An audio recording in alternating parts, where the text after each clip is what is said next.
जय जगन्नाथ प्रिय दर्शक बंधु मु आपणकर प्रिय वास्तुशास्त्रविद ज्योतिर्विद श्री विनय कुमार। प्रिय दर्शक बंधु आपण मान गृह रे जदि कौन क्लेश आसु थाए अशांति लगी रही थाए बाप पुओ भितर संपर्क ठीक रहू न थाए पारिवारिक संपर्क ठीक रहू न थाए तेबे आपण गुरुत्वपूर्ण कथा को दृष्टि दियंतु। आपण परिवार खाइबा समय रे अइंठा बासन राति रे पकांतु नाही।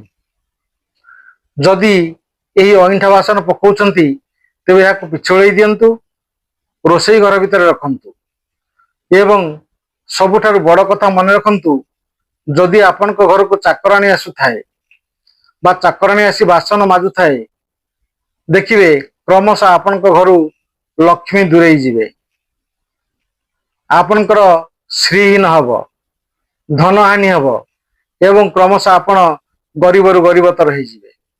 प्रिय दर्शक बंधु चाकराणी हाथ में बासन माजंतु नहीं एवं आज रातिर अइंठा बासन आज ही धोई दियंतु।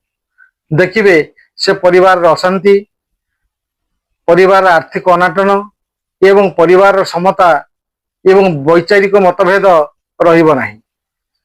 प्रिय दर्शक बंधु मो भिडियोटी भल लगी लाइक करंतु, शेयर करंतु, सब्सक्राइब करिया को भूलंतु नहीं।